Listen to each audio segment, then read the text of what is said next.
Clarisse Moreau stepped through the wrought iron gates of St. Aurélie Academy on a Wednesday morning. The Paris sky was oddly clear after a long night of rain, with soft sunlight sliding over the rain-dappled ivory cobblestones.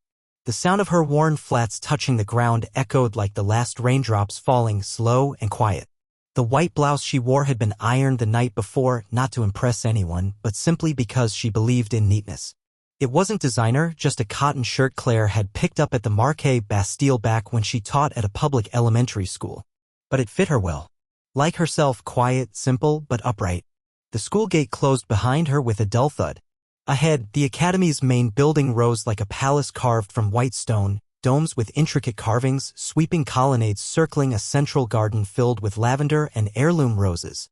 This was a school for Europe's elite, where the children of politicians, tycoons, and old nobility were groomed to inherit power, privilege, and distance. Clarisse knew she didn't belong here. But her daughter, Léna, was a student here. And for the past 3 weeks, Léna had been crying in the bathroom, refusing to eat lunch, refusing to go to school. Clarisse had thought it was just a phase until she saw the bruise on her daughter's tiny arm. She hadn't come today to explain or to plead. She had come to reclaim her daughter's voice. The doors of the main auditorium swung open, swallowing Clarisse into a flood of light from hundreds of Murano crystal chandeliers suspended from the soaring vaulted ceiling. The air was saturated with the scent of expensive perfume, fresh leather, and champagne. The hall looked more like a royal theater than a venue for a parent meeting. Velvet chairs curved in elegant rows. At the front stood a large walnut podium where the teachers and headmaster were preparing to speak. Clarisse stepped inside. And for a brief second, the room paused. No one said anything. But eyes don't lie. She saw it in the raised brow of a silver-haired woman in a Dior dress clutching a lacquered designer purse. In the quick glances exchanged by 2 young women adjusting the straps of their Chanel bags. In the smile hidden behind a tailored sleeve and the subtle elbow nudge aimed at her. Probably a janitor, a voice whispered behind her. Or a scholarship parent, someone else chuckled softly. Clarisse didn't react. She sat in the last row, pulling a worn leather notebook from her small bag, its corners frayed, and a stubby pencil sharpened with a razor blade. Opening it, she quietly scribbled a few lines. Her hand didn't tremble, but her heart pounded in her chest. Not out of fear, but anger. In the front row, Madeleine Dupont, the wife of France's Minister of Finance, sat with her legs crossed, lips painted deep red, her expression cool and detached. Her face looked as if it had been sculpted from marble, beautiful, cold, and impassive. Beside her was Vivienne Lemaire, the famous designer beloved by Paris's wealthy elite, her platinum hair swept up, a Balenciaga dress hugging her slender frame. They no longer whispered. "Sherry, who is she?" Madeleine asked Vivienne, her voice just loud enough to carry to Clarisse. "I believe, the East District's library manager." "Look at her shoes," Vivienne replied, as if commenting on a stain on a white glove. Laughter rippled across the room, quick as fire catching dry straw. A few phones were raised for covert photos. Clarisse saw the flash from one corner. She remembered that morning.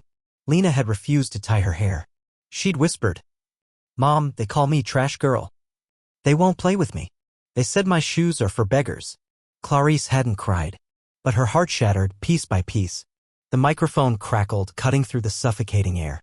"Welcome to the first parent meeting of the term," came the clear, formal voice of Madame Fontaine, Léna's homeroom teacher. Clarisse looked up. Madame Fontaine stood poised, scanning the room.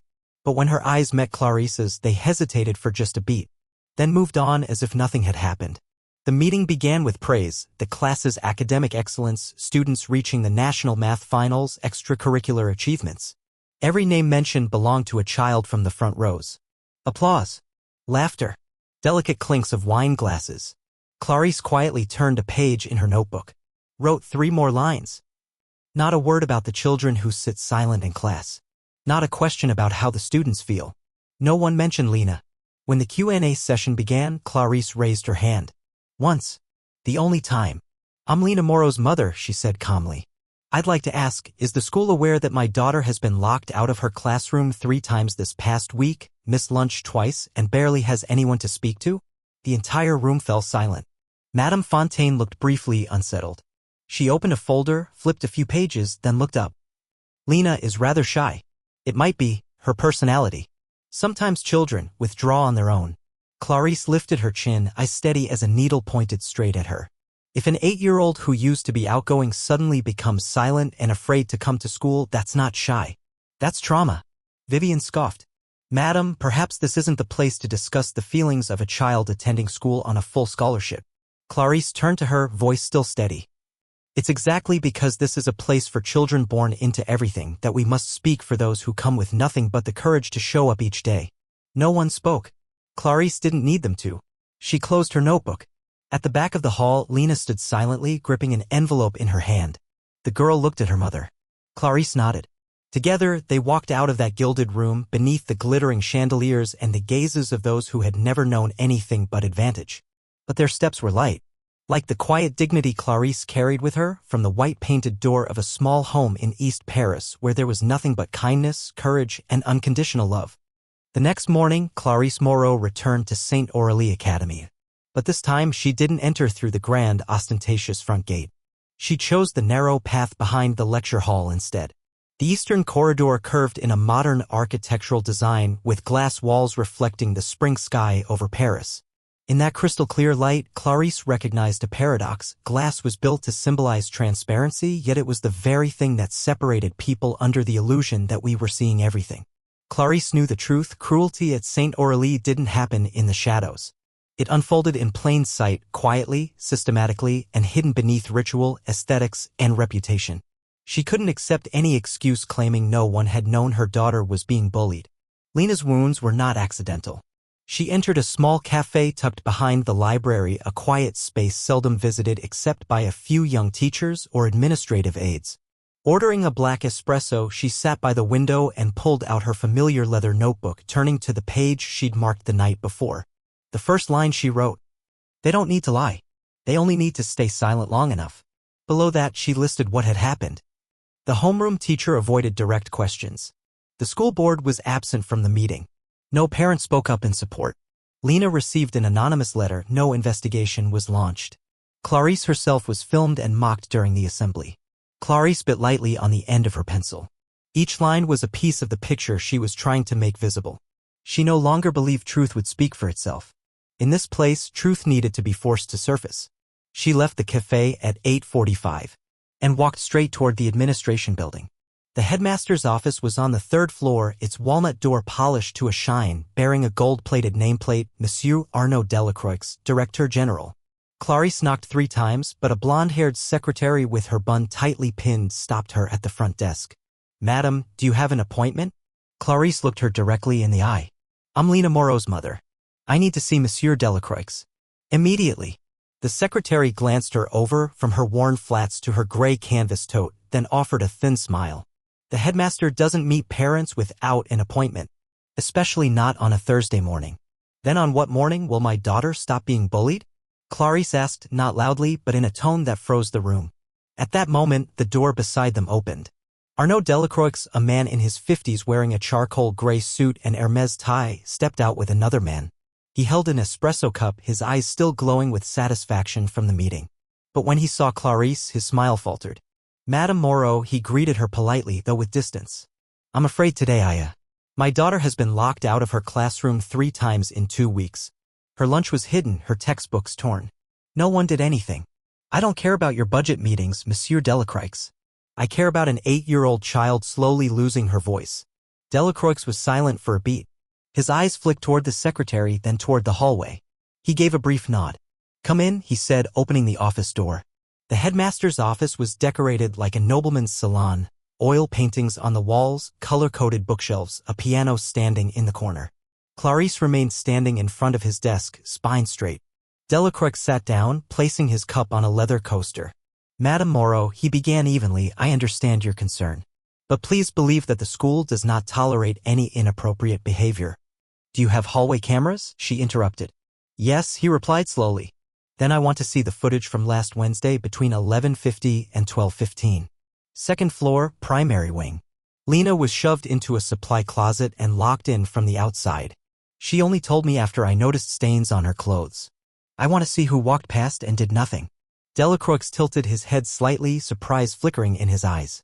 Then he straightened. "That would require disciplinary board authorization. You're the headmaster. You have the highest access." He didn't respond. He simply reached for a fountain pen and said in a softer voice, "This may cause discomfort for some, madam. I suggest a gentler approach. Perhaps a private meeting with the other parents. We could mediate. You're asking me to stay silent for the sake of your false peace?" Clarisse looked at him, eyes shining not with anger but with absolute clarity. "I used to be a teacher, Monsieur Delacroix. I know what a school with integrity looks like. And I know when it becomes a stage for parental pride and adult indifference. Here, students wear polished uniforms, yet children like mine are still marked as stains." Delacroix folded his hands. Sweat dotted his forehead. He was beginning to understand that Clarisse hadn't come to complain. She had come to expose the system. When she left the office, it was 10 a.m. Standing on the main staircase, she looked through the glass panels at the schoolyard below where children played in the sun. Léna sat alone beneath a cherry tree, hugging a book, eyes glancing up with caution. Clarisse descended the steps, each one as light as a promise. She knew she had just ignited something greater, not just a confrontation between a mother and a school, but between kindness and the kind of power that disguised itself in silence. The glass walls gleamed in the sunlight. But now Clarisse no longer saw their beauty. She only saw what they hid. That afternoon, Clarisse didn't go straight home after picking up Léna. Instead, she took her daughter to a small bookstore in the 5th arrondissement, a place they used to visit every Saturday when they lived in East Paris. There, among the scent of old paper and soft jazz, Léna's shoulders relaxed. Clarisse let her daughter color quietly at the counter while she opened her laptop. The screen displayed Saint Aurélie's homepage, photos of smiling children, the school's gilded logo, PR articles praising an inclusive environment that celebrates diversity and equality in European education. Clarisse smirked. Lies were always dressed in the finest language. She searched for the names of the school's executive board. Mostly CEOs, major sponsors, and a few prominent academics. But one name made her pause: Elise Marchand, Student Affairs Supervisor and head of the Scholarship Integration Program. Clarisse had never heard Elise's name mentioned at any meeting. Not even at the last assembly. She took note of the name, along with the internal email address listed. She began typing immediately. Subject: Urgent Meeting Request, Scholarship Student Léna Moreau. From Clarisse Moreau. To Elise Marchand. Madame Marchand. I am the mother of Léna Moreau, a 3A student under the Social Scholarship Program. My daughter has had deeply negative experiences at the school, including sustained bullying and indifference from her homeroom teacher. After multiple failed attempts to resolve this through official channels, I request a personal meeting with you as the individual responsible for scholarship students. Please let me know the earliest time available. Sincerely, Clarisse Moreau. Clarisse didn't sleep all night. The small USB sat on the table beside a cup of cold tea. On her laptop screen, a frozen frame from the school's security footage played on loop. 11:56 a.m., the second-floor hallway of the primary wing. The corridor was empty. Léna walked alone, holding her lunchbox. A blonde girl approached, followed by 2 others. Within 3 seconds, Léna was shoved hard, falling into the equipment cabinet. The door slammed shut. A few seconds later, an adult wearing a cropped blazer and carrying a grayed sheet walked by. She glanced at the door, still trembling slightly, then kept walking. Clarisse stared at her daughter's face in the final frame before she was pushed in. Léna's eyes weren't panicked, they were resigned. As if she had already grown used to no one defending her. Clarisse turned off the screen. She didn't cry. She simply stood, changed into a fresh blouse, slipped the USB into an envelope and wrote on the front.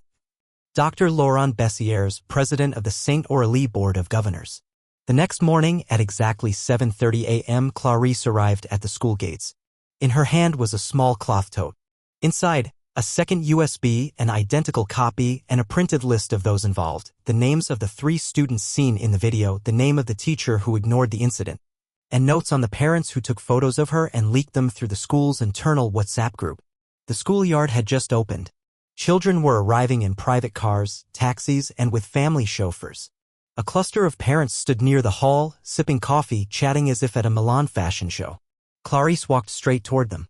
Among the group stood Madeleine Dupont, speaking with Vivian Lemaire, and a new woman, Isolde Hartmann, representative of the German Parents Association and wife of a European investment bank executive. They looked at Clarisse like one might spot a wardrobe mistake in a Renaissance painting. Madame Moreau, Madeleine said, her voice polished and cold.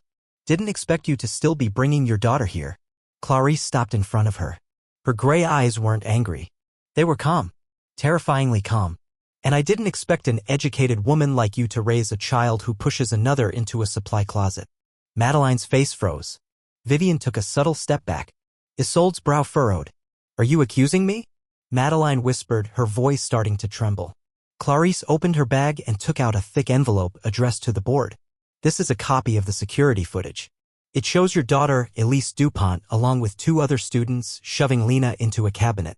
A teacher witnessed it and walked away. Vivian opened her mouth. That's not possible.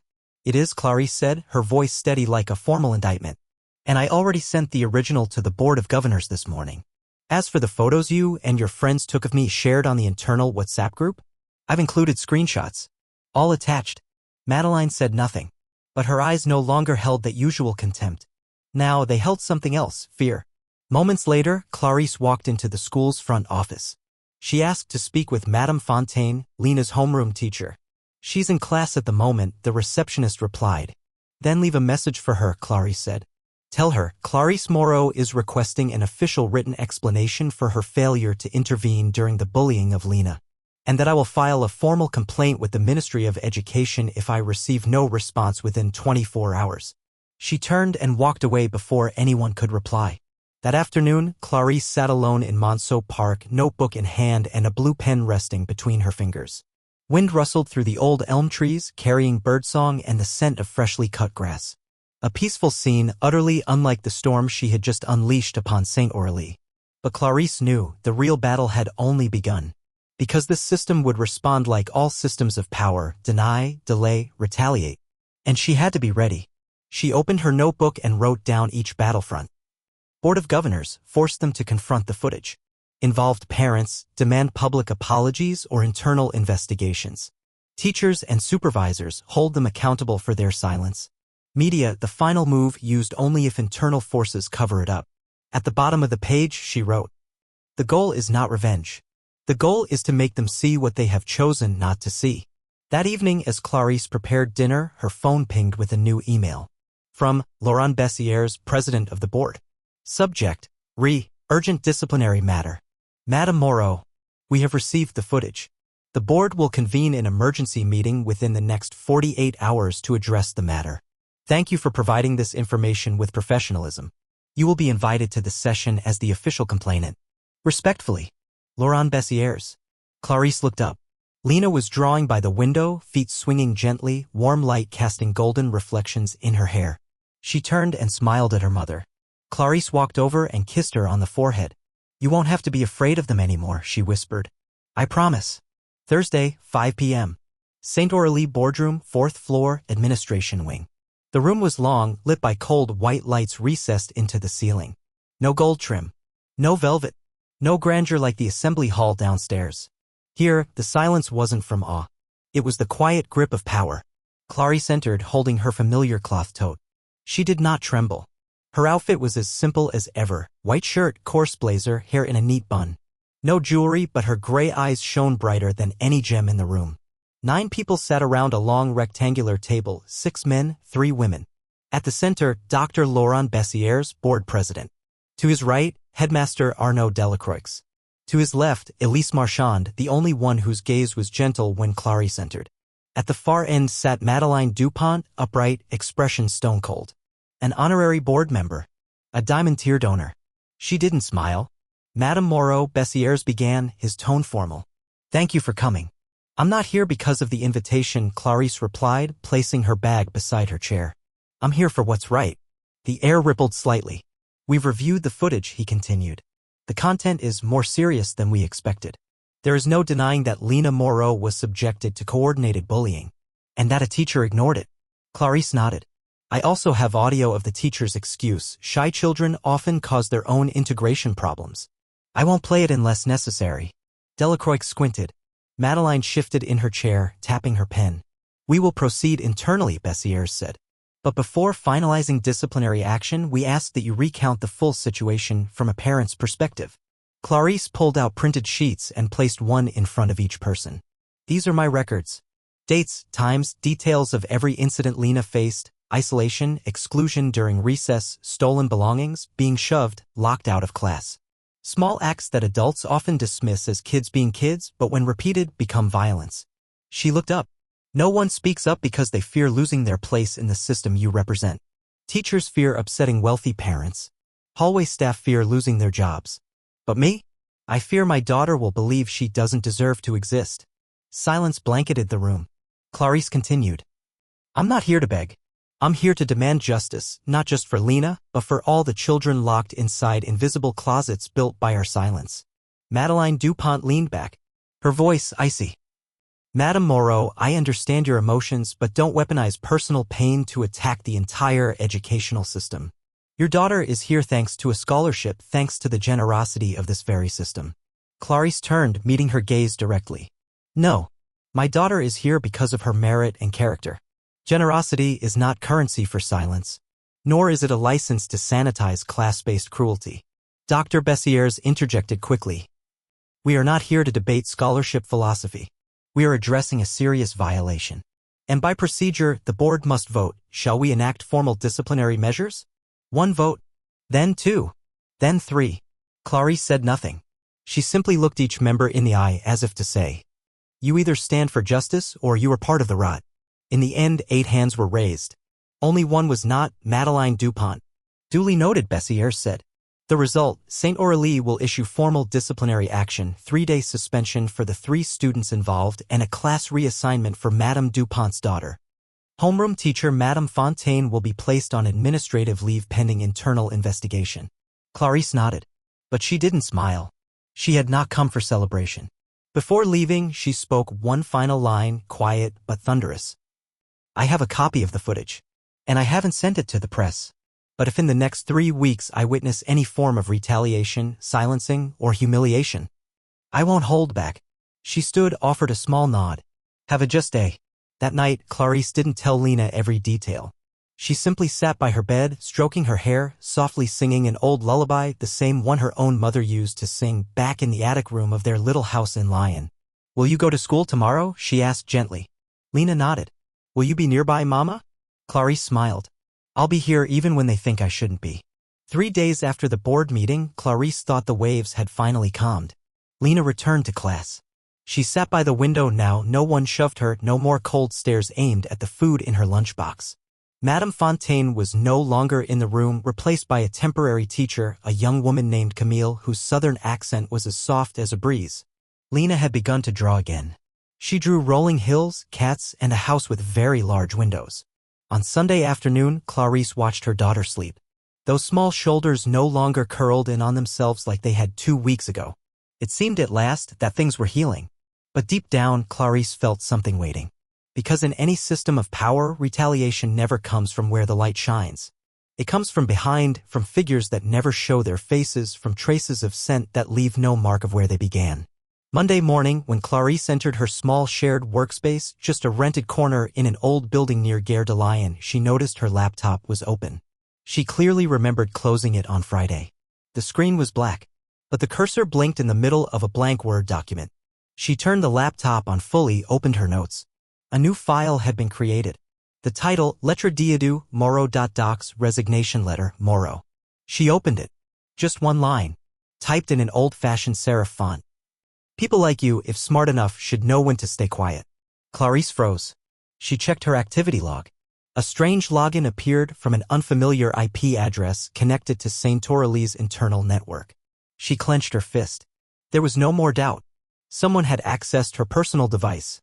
And this wasn't a simple warning. It was a threat, not a crude slap in the face, but a blade at her throat in the dark. That evening, when Clarisse called Elise Marchand to report what happened, there was a long pause on the other end. Then Elise said, softly, Clarisse, I received an anonymous email too, sent to my personal address. It included a photo of me leaving your office last Tuesday, and a warning that I should stop damaging the relationship between top-tier parents and the school board. Will you stop? Clarisse asked, her voice quiet but sharp. No, Elise replied. I'm just finally afraid of the right people. The next day, Clarisse received an email from a major online newspaper. Its subject line was cold and calculated. Urgent request for comment. Rumors of scholarship parent disruption at St. Aurélie. Inside were a series of doctored images. A photo of Clarisse entering the boardroom. A manipulated shot of Léna sitting alone in the schoolyard, blurred, made to look sadder than reality. A desaturated photo of Clarisse at the beginning of year meeting, rendered in a cold gray filter. And a leaked message from the parents' elite's WhatsApp group falsely suggesting she had threatened other parents and manipulated students. No real evidence, but enough to paint her as a troublemaker in the public eye if she stayed silent. Clarisse inhaled deeply. She was no longer just a concerned mother.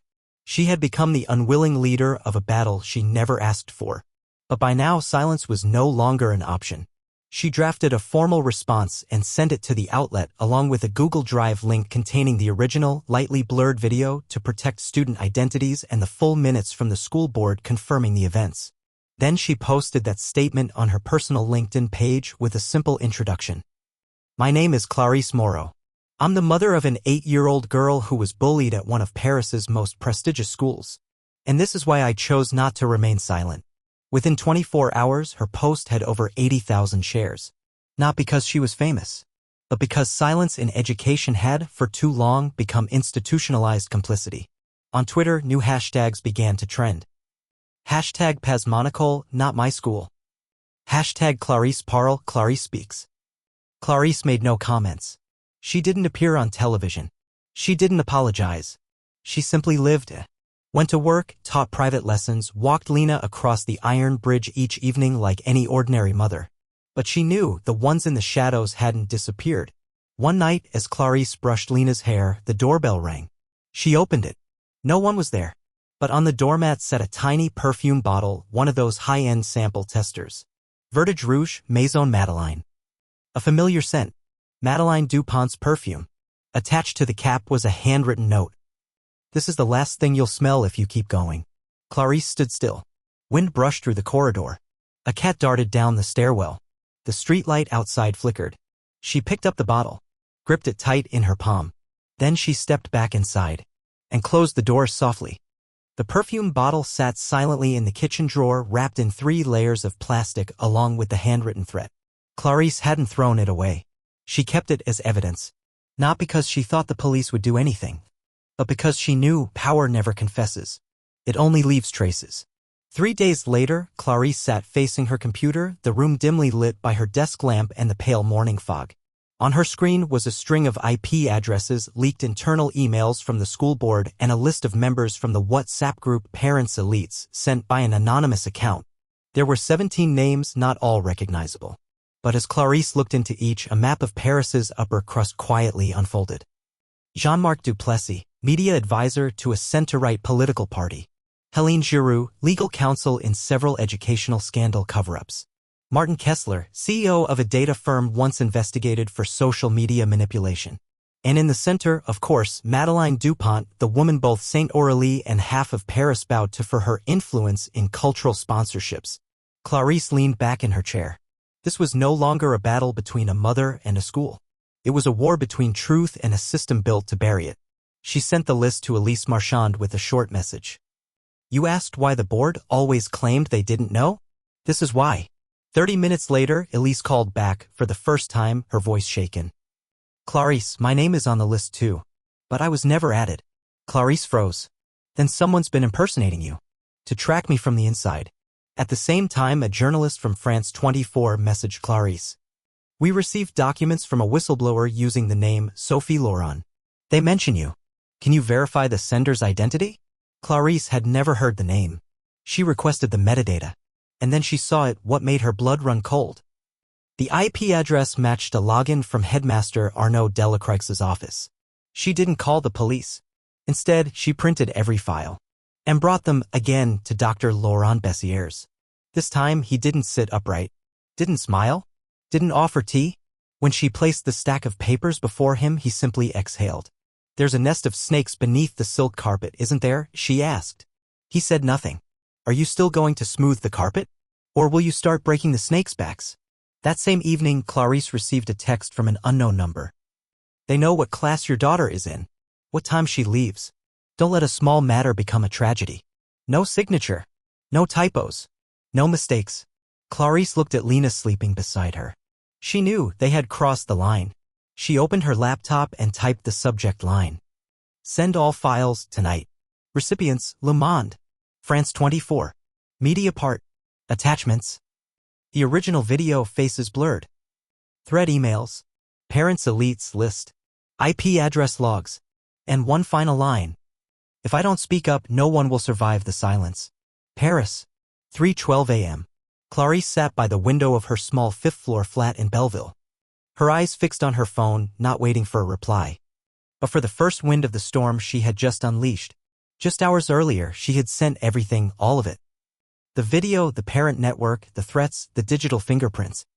To 3 of the most powerful media outlets in France. She left nothing hidden. No encryption. No aliases. She signed each message. Clarisse Moreau, mother of a child, and citizen of a country still in need of justice.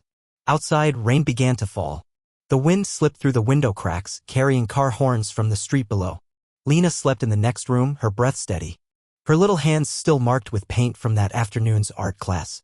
Clarisse wondered. Was she trading her child's safety for something as fragile as justice? Was truth worth it when the cost was nights like this, awake with damp air and the sound of her own heartbeat lodged in her throat? 7 a.m. Le Monde published the first article. The gleaming world of a prestigious academy inside the hidden bullying at St. Aurélie. The cover photo, the glass hallway where Léna had been shoved into the cabinet. Her face blurred. Subheadline, When Silence is Policy and Children Become Sacrifices to Reputation. 12 minutes later, France 24 broadcast the morning bulletin. A single mother in Paris has just exposed the hidden power network at St. Aurélie, an elite international school. She provided evidence of coordinated information suppression, intimidation, and protection of school-based violence by members of the parent council. Clarisse didn't turn on the TV. She only looked at her phone. At the flood of messages, missed calls, and notes from strangers. You're why I didn't give up on teaching. I was a bullied student. You made me feel seen. I'm a father whose son was beaten and the headmaster told me to keep quiet. Thank you. Clarisse didn't reply. She just breathed. The storm had arrived. And there was no way back. At St. Aurélie, by 10 a.m., the board held an emergency session. Madeleine Dupont lost her honorary seat. Her husband, Antoine Dupont, issued a legal statement. Our family is not involved in any witness intimidation and condemns all forms of media manipulation. The only one who said nothing was Madeleine. She vanished from social media. Her penthouse in the 16th arrondissement was dark, doorbell disconnected. But Clarisse knew. People like Madeleine don't retreat. They go underground. And wait. That evening, Clarisse picked Léna up from school. The little girl ran out as always, hugged her mother tightly, and whispered, Mama, the kids don't avoid me anymore. One of them even lent me her markers. Clarisse stroked her daughter's hair, holding back tears. She couldn't tell her that today's smiles came. Because her mother had shaken half of Paris awake. They walked home through a quiet park. Leaves covered the path. The sunset stretched gently across the pond. A rare moment of peace in the swirl of public scrutiny. 9 p.m. An email arrived from Mediapart's editor-in-chief. We're launching a broader investigation based on your files. However, one of our journalists was warned by an internal source. The whistleblower will be discredited soon. We can provide legal counsel if you wish. Clarisse read it.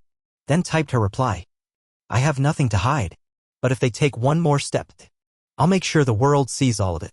Near midnight, with Léna asleep, Clarisse stood before the mirror. She looked at herself, a hair tied back, eyes hollow from sleeplessness, cheeks a little thinner. But in the reflection she no longer saw a single mother. Not a scholarship parent. She saw a survivor. Not of a single attack. But of a war she never chose. And never fled from. 3 days after the media firestorm, Clarisse received a letter. No postmark. Left quietly at her office front desk. A white envelope. No sender. Sealed in red wax bearing St. Aurélie's crest, a feather pen crossed over a crown. Clarisse knew immediately. This would not be an apology. Inside was a formal notice on the letterhead of the Comité de Suivi Éducatif, the National Education Oversight Committee. The first line was clear. Emotionless. Dear Madame Clarisse Moreau, we inform you that an investigation has been initiated based on allegations of conduct negatively affecting the educational environment at St. Aurélie Academy, specifically accusations of media manipulation and psychological disruption involving your daughter, Léna Moreau. Clarisse didn't need to read more. She understood. They were striking back. They couldn't deny the video. They couldn't silence the press. So they flipped the investigation onto the accuser. That night, Clarisse brought Léna home, doing her best to hide the tension in her eyes. Are you tired, sweetheart? Léna shook her head happily. Today I got to draw on the class board. Miss Camille said I have beautiful eyes. Clarisse smiled, swallowing a sigh.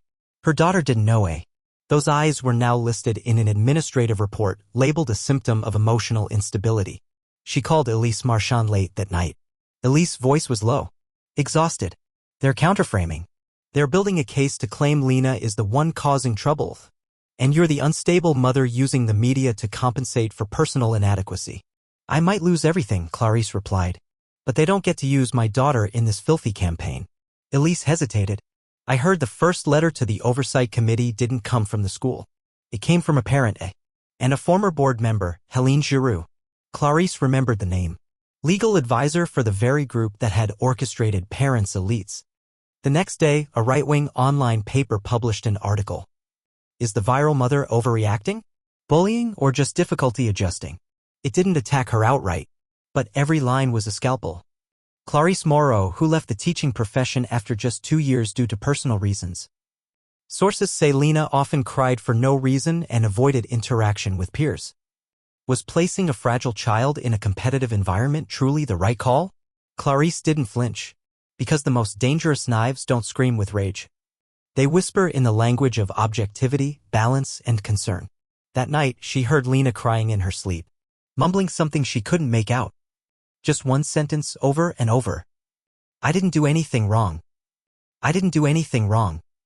Clarisse held her tight and said nothing. The next morning, Clarisse wrote a long letter not to the press, not to the school, but to the European Union Committee on the Rights of the Child, including the full case file. She ended with one line. If elite education must be built on the silence of vulnerable children, then perhaps what truly needs investigating is not my daughter. 3 days later, something unexpected happened. Over 50 parents signed a petition demanding St. Aurélie end its retaliatory investigation against Clarisse and Léna. Some names stunned her, including Isolde Hartmann, who had once stood silent while Madeleine insulted her in the assembly hall. Isolde sent Clarisse a short message. They tried to label my son behaviorally disturbed because I divorced. I was afraid, but you made me ashamed of that fear. Clarisse went still. Because she knew truth doesn't need applause. It only needs people willing to stand beside it. But the campaign wasn't over. The next day, Clarisse received a handwritten note, scrawled in thick purple ink, childish block letters. Stupid mother. Scholarship pig. Your daughter will cry to death. No signature. No return address. But it reeked of vertige rouge. Clarisse burned the letter in the sink, watched the ash swirl down the drain, and thought, if this is what they must do to maintain silence, then I'm absolutely sure I'm on the right side. On a spring morning, Paris lay under a fine veil of mist. Clarisse tightened the gray wool scarf around Léna's neck. They stood in front of St. Aurélie, a battlefield hidden beneath glass and marble, where every glance, every word, every message had once been an arrow aimed at their existence. Today was the third grade art exhibition. Each child had chosen one drawing to display a castle, a horse, a misshaded apple. Léna said little on the way to school, but just before she walked through the gate, she looked up, her gray eyes glowing. Mama, today I don't need you to protect me. Clarisse froze. Because I'm going to draw something that will make them look. I won't hide anymore. 3 hours later, in the ground floor gallery, Clarisse stood among parents and students buzzing around temporary pinewood frames. At the back, one small frame. No spotlight, no gold nameplate, but the crowd had gone silent in front of it. No laughter, no photos, just stillness. Clarisse stepped closer, and when she saw the painting, she couldn't breathe. A watercolor, clumsy in places but unmistakable.